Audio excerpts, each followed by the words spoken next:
मेरा नाम पूनम है। मैं गरीब परिवार से ताल्लुक़ रखती हूँ।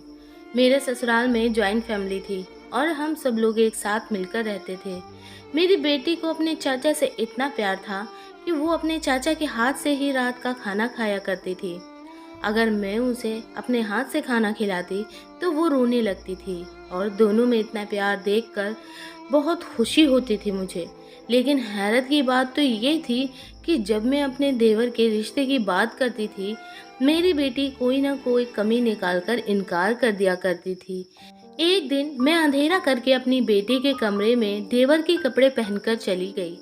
अभी मुझे उसके कमरे में गए हुए 5 मिनट से भी कम गुजरे थे कि मेरी बेटी ने आते ही ऐसी बात कही जिसे सुनकर मेरे पैरों तले से जमीन निकल गई थी।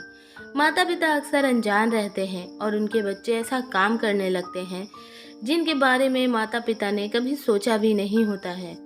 मेरा पति इस दुनिया से बहुत जल्द ही गुजर गया था, लेकिन मेरे ससुराल में मेरा एक देवर भी था जो मेरे पति से उम्र में छोटा था। मेरी बेटी होने के बाद मुझे दूसरे बच्चे की ख्वाहिश नहीं थी और मेरे पति मेरी शादी के 5 साल बाद ही मर गए थे। मेरे पति बस 2 भाई थे। मेरा देवर रवि, जिसने हमेशा मुझे अपनी माँ समान समझा क्योंकि मेरे पति के माता पिता इस दुनिया में नहीं थे। शादी के बाद मैंने अपने देवर की बहुत इज्जत की और उसका ख्याल रखा था। हम पहले एक गांव में रहते थे। वहाँ के पड़ोस के लोग हमें बहुत परेशान करते थे। हम गरीब लोग हैं, इसलिए अपने मोहल्ले को छोड़कर कहीं जा भी नहीं सकते थे। मैं विधवा औरत थी, इसी वजह से लोगों ने मुझे किसी तरह से ताने देने में कोई कमी नहीं छोड़ी थी। एक बार तो मेरे पड़ोस में रहने वाली कुसुम भाभी ने ही मुझ पर इल्ज़ाम लगा दिया था कि मेरा उनके पति के साथ अफेयर चल रहा है। मैं बहुत ज़्यादा खूबसूरत थी, इसी वजह से अपनी पड़ोसन को बहुत बुरी लगती थी। मेरे आसपास के जितने भी घर थे, सभी घरों में मेरी तारीफ की जाती थी। कुसुम को यह बात बिल्कुल पसंद नहीं थी, इसलिए वो मुझे लोगों की नज़रों में गिराने का कोई ना कोई बहाना ढूंढ रही थी। उस टाइम मेरी बेटी बहुत छोटी थी और मेरा पति मर चुका था। इस वजह से मैं कुछ कर भी नहीं सकती थी क्योंकि मैं अपने आप को बहुत लाचार महसूस करती थी। वो मुझ पर तरह तरह के इल्ज़ाम लगाती थी जिसको गांव के लोग सच समझ जाया करते थे और मुझे कैरेक्टरलेस कहते थे। बात मेरी बेटी के नाम तक भी आने लगी थी। ये जैसी है, बड़ी होकर इसकी बेटी भी वैसी ही होगी। मेरे गांव के लोगों का कहना था कि वो मेरी शादी गांव के ही किसी गरीब मर्द के साथ कर देंगे, लेकिन मैं ऐसा नहीं चाहती थी क्योंकि मेरी बेटी थी और कोई दूसरा मर्द शायद मेरी बेटी को स्वीकार ना कर सके। मैं शादी नहीं कर सकती थी। मुझे अब अपनी बेटी की परवरिश की चिंता लगी रहती थी। ये सारी परेशानियां मेरे पति के मरने के बाद से ही शुरू हुई थी। कुसुम ने मुझे इस कदर बदनाम कर दिया था कि मैं बहुत ज़्यादा परेशान हो गई थी। मेरी शादी मेरे देवर के साथ भी नहीं हो सकती थी क्योंकि वो मुझसे उम्र में बहुत छोटा था। मेरा देवर बहुत समझदार और अच्छा इंसान था और मेरी बहुत इज्जत किया करता था, लेकिन मैं किसी और से शादी नहीं कर सकती थी। इस गांव में कुसुम की वजह से मेरी काफ़ी बेइज्जती हो चुकी थी, तो इस गांव में रहते हुए कभी भी मैं खुशहाल नहीं रह सकती थी। एक दिन तो बात बहुत ज़्यादा हद से बढ़ गई थी। कुसुम ने पूरे गांव में हल्ला कर दिया था कि मैं अपने घर में गैर मर्दों को मिलने के लिए बुलाती हूँ। मेरे देवर को जब यह बात पता चली तो वो कहने लगा, भाभी मुझे आपके ऊपर पूरा भरोसा है। हम अब इस घर को छोड़कर शहर चलते हैं। यहाँ पर हम लोगों की ज़्यादा ही बदनामी हो गई है और फिर हमें तनु का भी तो ख्याल रखना है।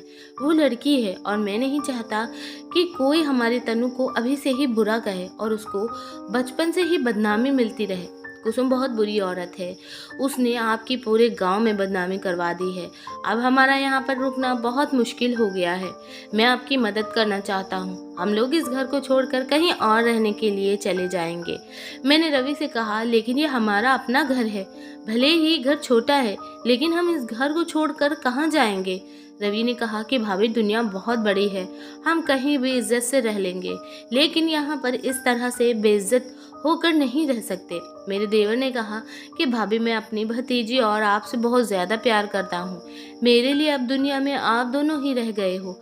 अब हालात ऐसे हो गए हैं कि हमारा यहाँ पर रुकना मुश्किल हो गया है। हर कोई आपको गंदी नज़र से देखता है, तो हर कोई मुझे भी किसी न किसी बात पर बेइज्जत करता रहता है। आखिर हम ऐसी ज़िंदगी कब तक गुजार सकते हैं।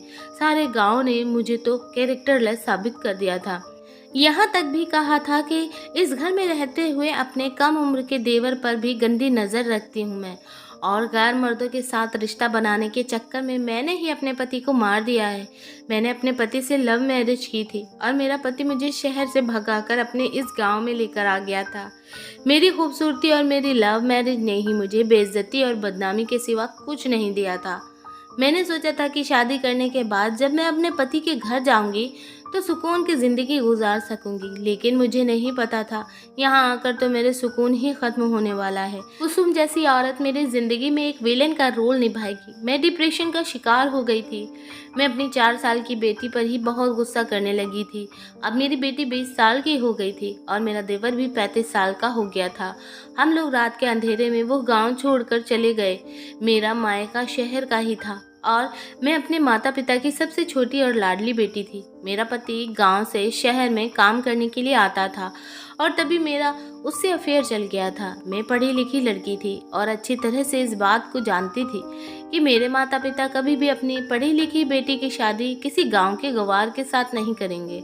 मुझे अपने पति से इतनी ज़्यादा मोहब्बत थी कि मैंने कभी उनके पढ़े लिखे ना होने का कोई मतलब नहीं समझा, क्योंकि वो मुझे बहुत खुश रखते थे। इसलिए मैं उनके प्यार में अंधी होकर अपने माता पिता का घर छोड़कर गांव में आकर बस गई।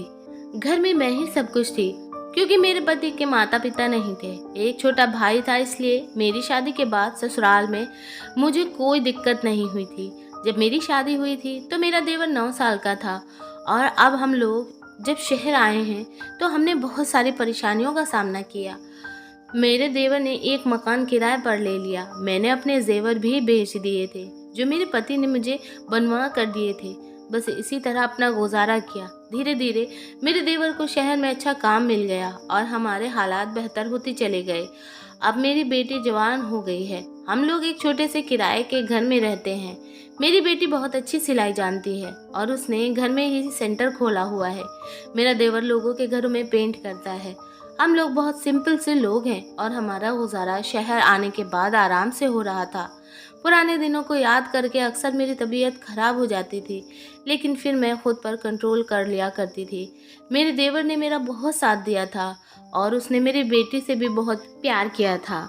बचपन से ही मेरी बेटी ने अपने चाचा के सिवा किसी और को नहीं देखा था। जब मैं चाचा भतीजी की मोहब्बत को देखती थी तो मेरा दिल बहुत ज़्यादा खुश हो जाता था। शहर आने के बाद मैंने आस पड़ोसियों से ज़्यादा मेल मिलाप नहीं रखा था और ना ही मैं अपनी बेटी को बाहर ज़्यादा जाने देती थी। वो सिर्फ अपने कॉलेज के लिए ही बाहर निकलती थी या किसी ज़रूरी काम के लिए, वरना घर में ही लड़कियां सिलाई सीखने के लिए आती थी। मेरा कहना था कि दुनिया बहुत बुरी है, यहाँ मोहब्बत के नाम पर धोखा मिलता है। मेरे देवर ने अपनी भतीजी को हमेशा बहुत प्यार दिया था। मेरे देवर की पर्सनैलिटी काफ़ी अट्रैक्टिव थी, क्योंकि इतनी उम्र हो जाने के बाद भी वो जवान ही लगता था। मैं अभी भी रवि से शादी करने के लिए कहती तो वो अपनी शादी के लिए इनकार कर दिया करता था कि पहले मैं तनु की शादी करूँगा, उसके बाद अपनी शादी करूँगा। मैं उससे कहती तब तक तो तुम्हारी उम्र बहुत हो जाएगी, लेकिन वो कहता मुझे अपनी उम्र की कोई परवाह नहीं है। मैं हमेशा अपने देवर की तरफ से खुश रहती थी। वो मेरी बेटी को बहुत प्यार करता था, बल्कि मेरी बेटी के साथ एक दोस्त की तरह रहता था। मेरे देवर ने कभी पढ़ाई लिखाई नहीं की थी, लेकिन शहर आने के बाद उसने अपनी कमाई से मेरी बेटी को पढ़ाया लिखाया था और उसके बाद जब मेरी बेटी बड़ी हुई तो उसने अपने चाचा को ट्यूशन दी, जिसकी वजह से मेरा देवर भी पढ़ना लिखना जान गया था। मुझे इन दोनों का प्यार देखकर बहुत खुशी होती थी, लेकिन फिर कुछ अजीब होने लगा था। इतना अजीब कि मैं हैरान और परेशान रहने लगी थी। मेरी बेटी मेरे हाथ से खाना खाया करती थी, लेकिन कुछ दिनों से बस जिद कर रही थी कि वो खाना खाएगी तो अपने चाचा के हाथ से ही खाएगी। मैंने अपनी बेटी को समझाया कि तुम्हारे चाचा सो गए हैं, सुबह उनको काम पर भी जाना होता है, इसलिए वो सुबह जल्दी उठते हैं, तुम खाना खा लो और सो जाओ। लेकिन उसका कहना था कि चाचा को बुलाओ, मैं अपने चाचा के हाथ से ही खाना खाऊंगी। मुझे गुस्सा आ गया। मैंने उससे कहा, ये क्या हरकतें हैं, छोटे बच्चों की तरह जिद करने लगी हो। इतनी ही देर में मेरी कड़क आवाज़ सुनकर मेरे देवर भी तनु के कमरे में आ गया था। शायद मेरी कड़क आवाज़ ने उसको जगा दिया था। उसका कहना था कि भाभी आप क्यों शोर कर रही हो। मैंने उसको बताया कि जिद कर रही है कि कि उसको तुम्हारे हाथ से ही खाना खाना है। मेरी बात सुनकर रवि हंसने लगा, बोला बस इतनी सी बात है, कोई बात नहीं, मैं तनु को अपने हाथ से खाना खिला देता हूँ। तनु ने उनके हाथ से खाना खा लिया और रवि तनु के कमरे में ही लगभग 1 घंटे रहा। 11 बज चुके थे। मैंने कहा, खाना खिलाते खिलाते तुमने पूरा 1 घंटा लगा दिया है।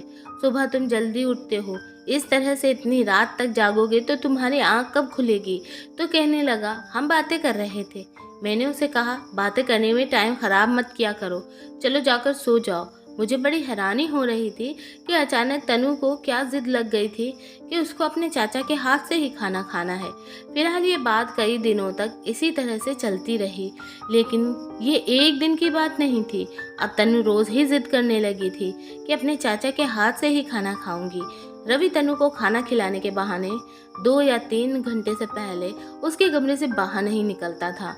मुझे लगा कि शायद वो दोनों आपस में टीवी देखते होंगे, जिसमें वो बिजी हो जाते हैं, लेकिन जब मैंने एक दिन जाकर देखा तो ऐसा कुछ भी नहीं था।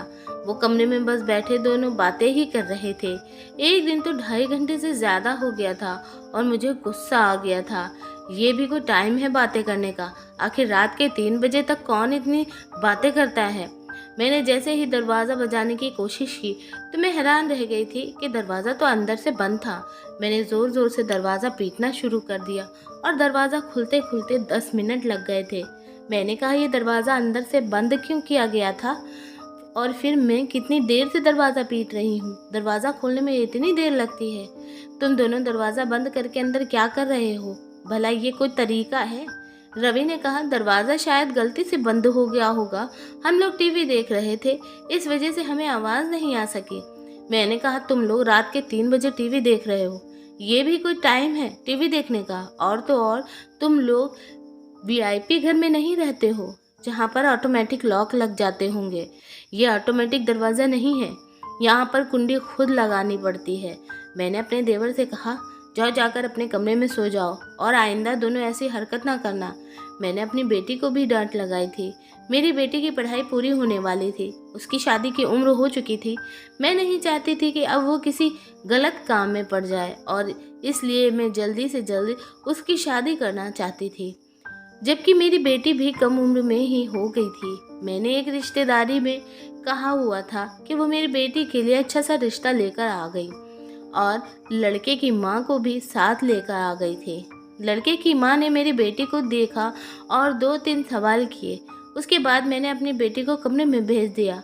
मेरा देवर काम पर गया हुआ था, लेकिन ना जाने वो काम छोड़कर कैसे घर पर आ गया था।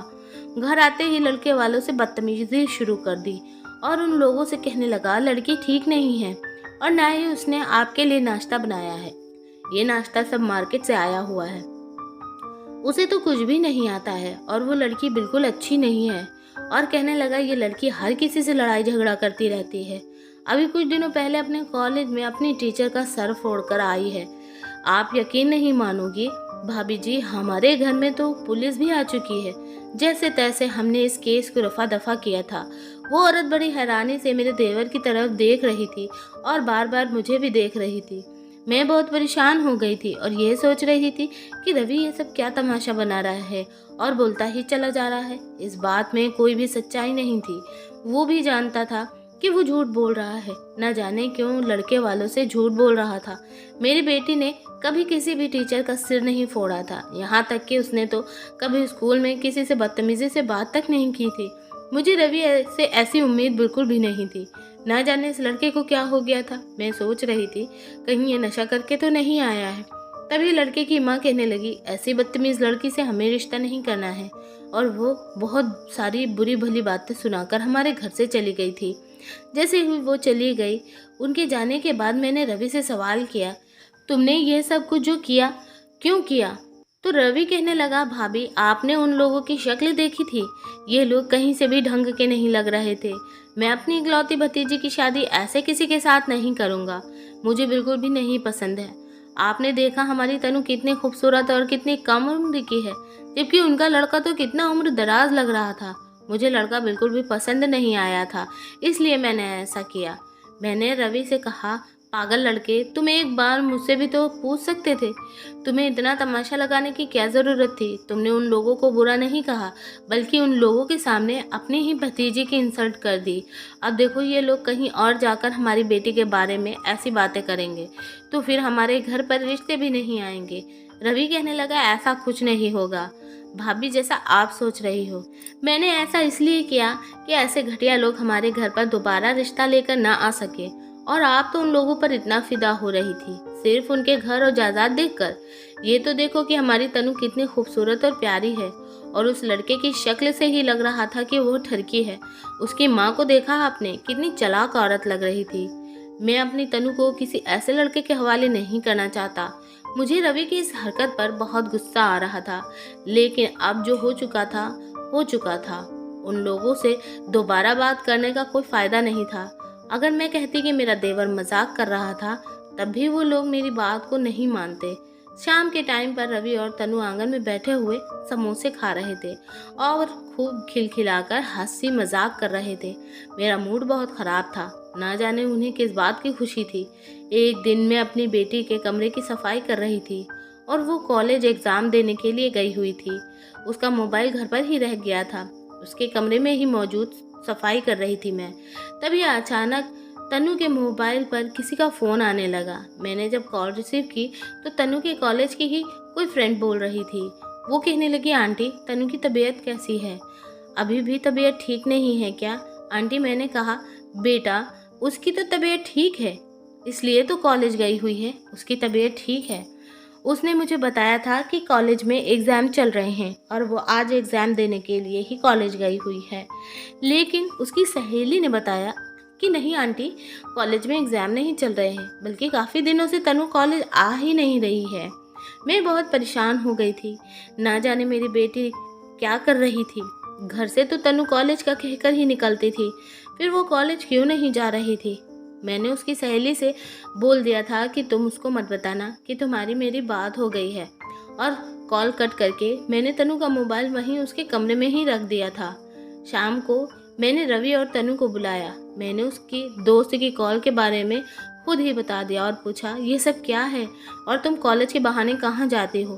तुम्हारी सहेली बता रही थी तुम लगभग 5 दिन से कॉलेज नहीं जा रही हो, और तुमने एप्लीकेशन दी हुई है जिस पर तुमने मेरे सिग्नेचर भी किए हैं।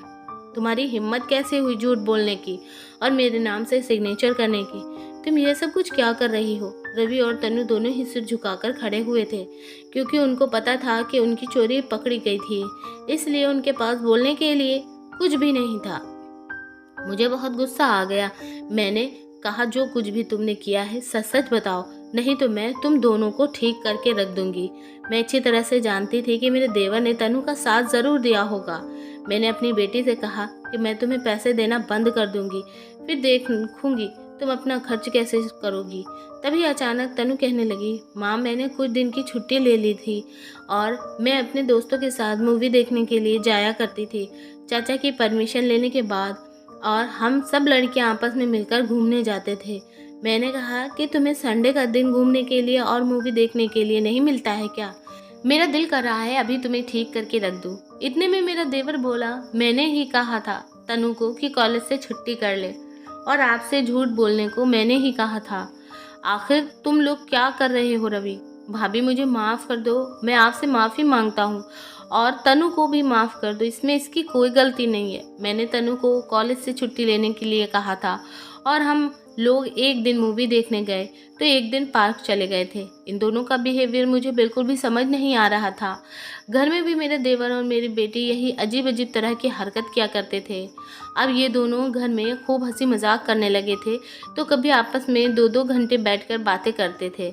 चाचा भतीजी में कुछ ज़्यादा ही मोहब्बत हो गई थी।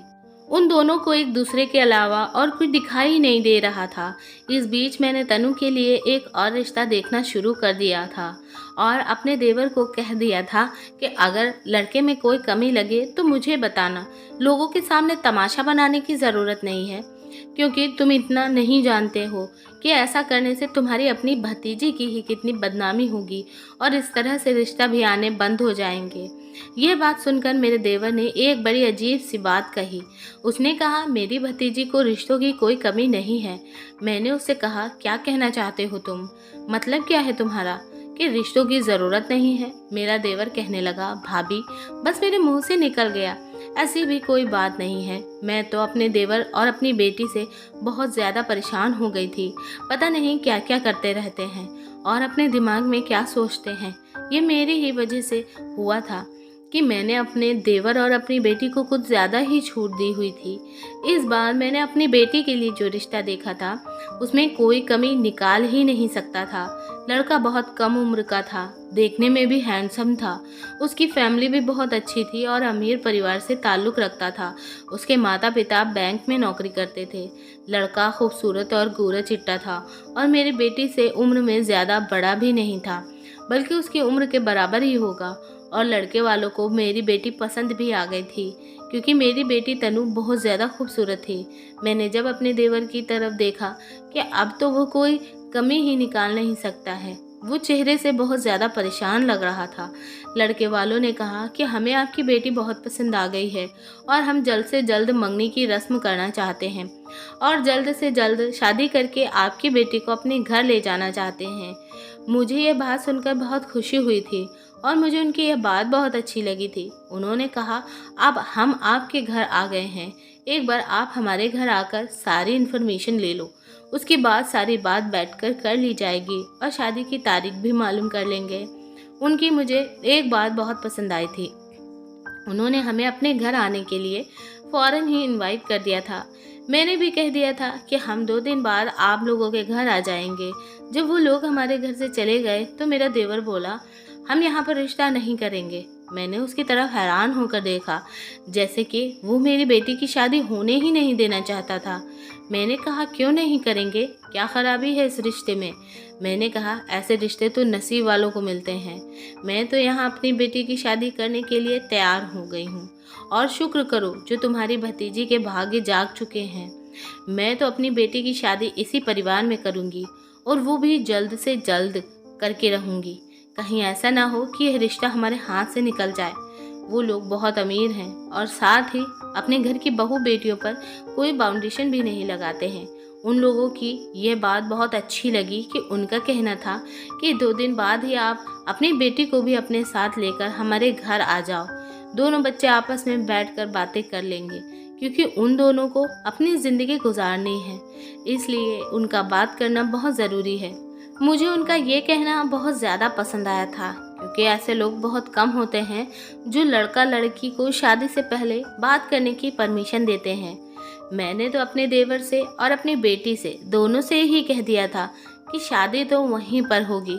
दोनों मेरी इस बात पर खामोश हो गए थे। मैंने उनकी खामोशी को हाँ समझ लिया था, क्योंकि खामोशी का मतलब यही होता है। मैं लड़के वालों के घर जाने की तैयारी करने लगी थी। मैंने तनु के लिए भी एक अच्छा सा सूट निकाल लिया था और अपनी भी खूब अच्छी सी तैयारी कर ली थी। लेकिन जब 2 दिन बाद हमें उनके घर जाने के लिए निकलना था तो घर में ना तो रवि मौजूद था और ना ही तनु। दोनों ही घर से यह कहकर निकले थे कि दोनों ही उनकी फैमिली के लिए गिफ्ट लेने जा रहे हैं, क्योंकि खाली हाथ जाना अच्छा नहीं लग रहा था। लेकिन उन दोनों को मार्केट गए हुए 2-3 घंटे बीत चुके थे। अभी तक वो घर पर वापस नहीं आए थे। उन लोगों ने हमें दोपहर के खाने पर बुलाया था और दोपहर के 3 बज चुके थे और खाने का टाइम निकला जा रहा था। अगर हम देर से जाते तो वो लोग क्या समझते? यह हमारी इज्जत और बेइज्जती का मामला था। मैंने रवि को फ़ोन मिलाया तो वो फ़ोन रिसीव नहीं कर रहा था और जब कहीं जाकर थोड़ी देर के बाद फ़ोन रिसीव करता तो कह देता कि हम लोग आ रहे हैं, बस रास्ते में ही हैं, जाम लगा है इस वजह से देर हो रही है। लेकिन थोड़ी देर के बाद मेरे देवर ने अपना मोबाइल स्विच ऑफ कर लिया था और मेरी बेटी का नंबर भी स्विच ऑफ आ रहा था। मैं बार बार दोनों का नंबर ट्राई कर रही थी और बहुत ज़्यादा परेशान हो गई थी। दोनों का ही नंबर स्विच ऑफ जा रहा था। शाम के 4 बज चुके थे और अभी तक मेरे देवर और मेरी बेटी का पता ही नहीं था। लड़के वाले बार बार कॉल कर रहे थे, पूछ रहे थे आप लोग आ नहीं रहे हैं। मैं उनको कोई ना कोई बहाना बनाकर कह देती बस थोड़ी देर में आ रहे हैं। मुझे उन लोगों के सामने बहुत शर्मिंदा होना पड़ा। मैंने सोचा कि मैं खुद चली जाऊं, लेकिन अगर वो मुझसे पूछ बैठते कि आपकी बेटी और देवर कहाँ हैं, वो साथ नहीं आए, तो मैं क्या जवाब देती। और जब शाम के 6 बजने पर मैंने अपने फ़ोन को भी स्विच ऑफ कर दिया था, क्योंकि मुझ में उनके सवालों के जवाब देने की हिम्मत नहीं थी। जब रात के 8 बज गए तो दोनों चाचा भतीजे हंसते हुए घर आए। मुझे दरवाजे पर खड़ा हुआ देखकर उनके चेहरों की मुस्कुराहट गायब हो गई थी। मैंने कहा, तुम दोनों को गए हुए 8 घंटे हो गए हैं, आखिर तुम लोग अब तक गिफ्ट लेकर आ रहे थे। मेरे देवर कुछ बोलने वाला था, मैंने अपने देवर के मुंह पर थप्पड़ मार दिया और कहा कि ये क्या बदतमीजी लगाई हुई है, कहाँ थे तुम दोनों अभी तक।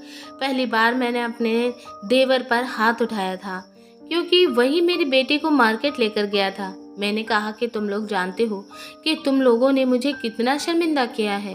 मेरी बेटी तो खामोश खड़ी हुई थी, लेकिन रवि कहने लगा, भाभी आप मेरी बात कान खोलकर सुन लीजिए, उस घर में मुझे अपनी भतीजी का रिश्ता नहीं करना है।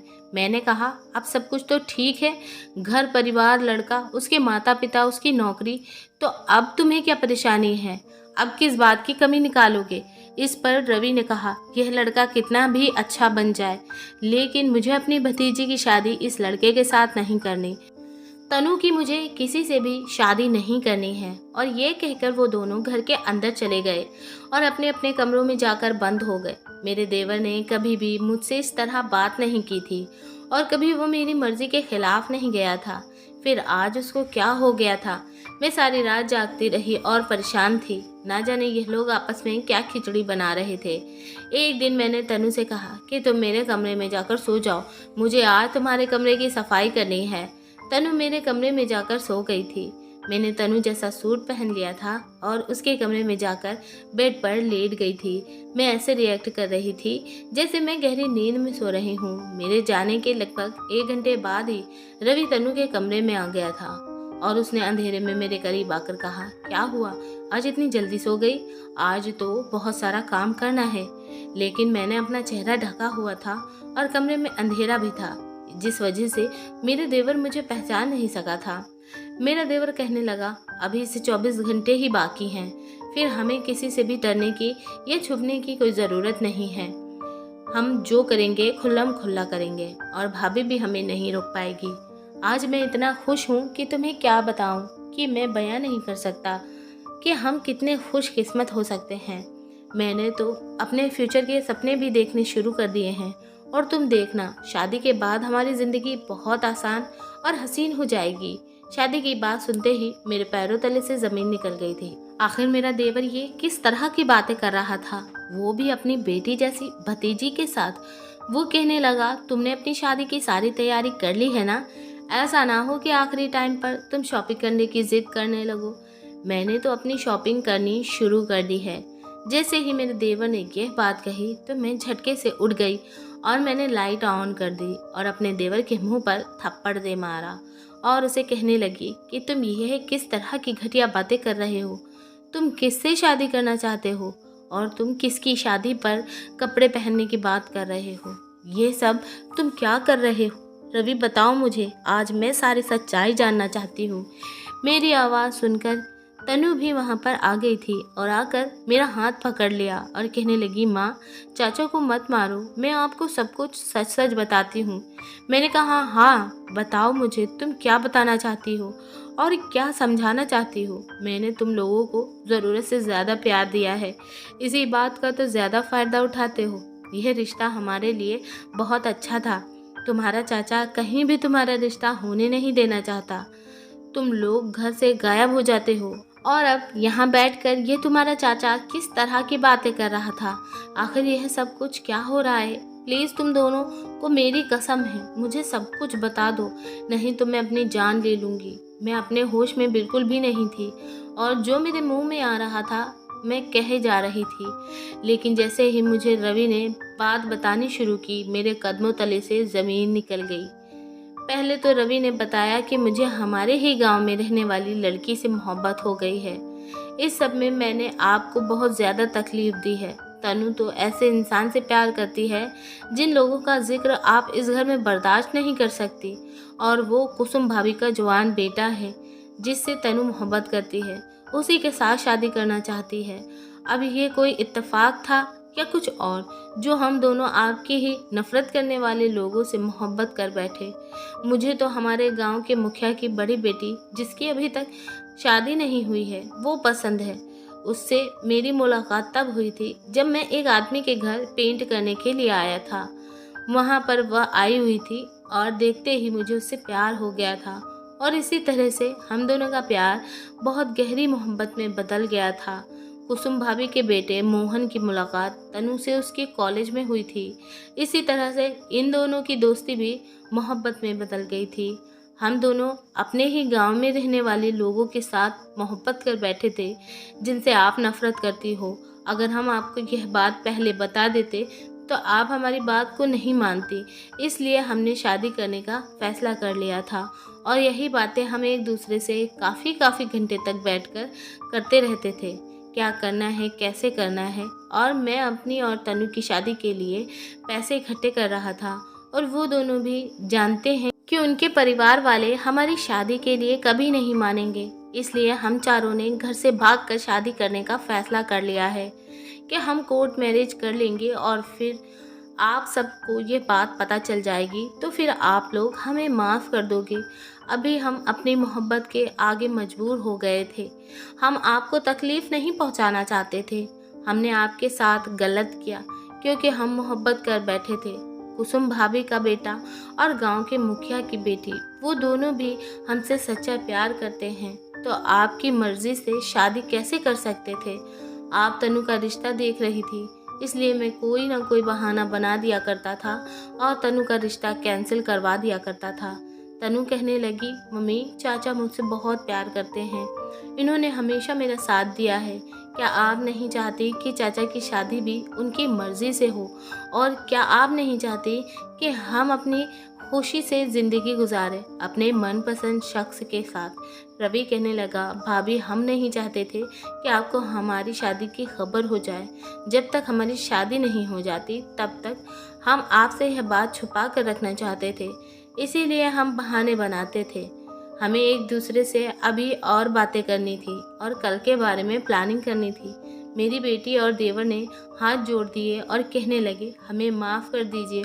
आपको ये सब सुनकर बहुत दुख होगा कि कल हमारी शादी है। आपने ही तो मुझे सिखाया था कि मेरा इस दुनिया में पिता नहीं है, लेकिन पिता, दोस्त और भाई जैसा चाचा मुझे भगवान ने दिया है। इसलिए हम एक दूसरे की मदद करते थे।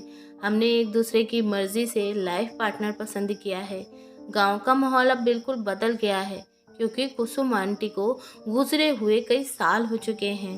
अब सब सुधर गए हैं। अब आपको वहाँ कोई कुछ नहीं कह सकता, क्योंकि पहले लोग आपकी लाचारी का फ़ायदा उठाया करते थे। अब तो हमारे हालात पहले से बहुत बेहतर हो गए हैं, इसलिए किसी की मजाल नहीं कि कोई मेरी माँ पर उंगली भी उठाए। आपकी बेटी हिम्मत वाली हो गई है। अपनी फैमिली के किसी भी मेंबर के साथ बदतमीज़ी करने वाले के हाथ पैर अच्छी तरह से तोड़ सकती है। हाँ भाभी, ये बिल्कुल ठीक कह रही है। कुसुम भाभी का बेटा मोहन बहुत अच्छा और पढ़ा लिखा लड़का है। अच्छा काम आता है, अच्छा कमाता है। उनके माता पिता दोनों ही इस दुनिया से जा चुके हैं। अब हमारी तनु को वहाँ किसी चीज़ की कोई कमी नहीं होगी। उसका घर भी अब छोटा नहीं रहा। उसने अपनी कमाई से घर को बड़ा कर लिया है, और मुखिया की बेटी की उम्र मेरी जितनी ही हो गई है। मुखिया जी ने मरने के बाद उसकी सौतेली माँ ने आज तक उसकी शादी नहीं की, इसलिए मैं उससे शादी करना चाहता हूँ, और वो मुझे बहुत प्यारी लगती है। मैं उसे अपने घर की इज्जत बना लूँगा, और मुझे पता है आप उसे बहुत खुश रखोगे। वो दोनों बोलते जा रहे थे और रोते जा रहे थे। यह बात तो सच थी कि लोग अगर मुझे सच बता देते तो मैं कभी भी नहीं मानती और उस गांव में कभी उनको नाता जोड़ने नहीं देती। लेकिन शायद सही कहते हैं, आप जो नहीं चाहते वही होता है। मैं उस गांव से दूर आ चुकी थी, लेकिन इसी गांव से दोबारा नाता जुड़ गया था। उनको प्यार हुआ तो उसी गांव में रहने वालों से। मैं एक तरफ को अपना सर पकड़कर बैठ गई। मुझे समझ नहीं आ रहा था कि मैं क्या फैसला करूं। वो दोनों मेरे कदमों में बैठ गए थे और उन्होंने मेरे पैर पकड़ लिए थे और कहने लगे, प्लीज़ मान जाओ भाभी, हमारी खुशी में शामिल हो जाओ। हम दोनों आपके बिना खुश नहीं रह पाएंगे। अगर आप चाहती हो कि हम आपकी मर्ज़ी के मुताबिक शादी कर लें तो हम जहां आप कहोगी वहीं पर शादी कर लेंगे, लेकिन हम खुश नहीं रहेंगे। मैंने उन दोनों के सिर पर हाथ रखा और कहा कि तुम्हें क्या लगता है मुझे तुम लोगों की खुशी की कोई परवाह नहीं है? तुम लोगों की खातिर ही तो मैं उस गांव से निकलकर यहाँ पर आ गई थी और तुम दोनों की वजह से ही मैंने दूसरी शादी भी नहीं की थी। मैंने अपनी सारी ज़िंदगी तुम लोगों के हवाले कर दी थी। क्या अब मैं तुम दोनों के लिए इतनी सी भी कुर्बानी नहीं दे सकती? ठीक है, मैं गांव जाकर मोहन से बात करना चाहती हूँ और उस लड़की के घर पर रिश्ता लेकर जाना चाहती हूँ जिससे रवि शादी करना चाहता है। शादी अब कोर्ट मैरिज के तरीके से नहीं बल्कि इज्जत के साथ होगी। तो तुम दोनों की शादी मैं ही करवाऊंगी। तुम्हें कोर्ट मैरिज करने की कोई ज़रूरत नहीं है। दोनों रोते हुए मेरे गले लग गए। मैंने उन दोनों को बहुत सारा प्यार किया। आखिर मेरे लिए मेरे देवर और मेरी बेटी ही सब कुछ थे, इसलिए मैंने अपनी सारी खुशियाँ उन पर कुर्बान कर दी थी। तो क्या मैं उनकी खुशी के लिए इतनी सी भी बात नहीं मान सकती थी? और जिस गांव की बात हो रही थी उस गांव से मुझे बड़ी बेइज्जती मिली थी, लेकिन अब जब सब कुछ ठीक हो गया है, यह बात काफ़ी साल पुरानी है, मैं भी इस गांव को भूलना चाहती हूँ। मैं गांव गई और मुखिया की बेटी से अपने देवर का रिश्ता मांगने चली गई और दूसरी तरफ मोहन के माता पिता तो मर चुके थे, लेकिन एक उसकी बहन थी। वो उनकी बहन को लेकर हमारे घर आ गया था। उसने तनु का रिश्ता मांग लिया था और फिर एक ही दिन में मैंने अपनी बेटी को विदा कर दिया और दूसरी तरफ अपनी देवरानी को घर लेकर आ गई थी। ये दोनों बहुत खुश हैं और अपनी ज़िंदगी आराम से जी रहे हैं। मेरा देवर और मेरी बेटी की खुशी इसी में थी, इसलिए मैंने पुरानी सारी बातों को ख़त्म कर दिया था। मेरी बेटी अपने ससुराल में बहुत खुश रहती है। कुसुम का बेटा बिल्कुल भी कुसुम पर नहीं गया है, वो बहुत समझदार है। उधर मेरी देवरानी भी बहुत अच्छी है। दोस्तों, वीडियो कैसा लगा कमेंट करके ज़रूर बताना। वीडियो को लाइक करें और चैनल पर नए हैं तो चैनल को सब्सक्राइब करें। वीडियो को पूरा देखने के लिए आपका तहे दिल से धन्यवाद। हम आपको मिलेंगे एक और ऐसी बेहतरीन वीडियो में। तब तक के लिए धन्यवाद। आपका दिन शुभ हो।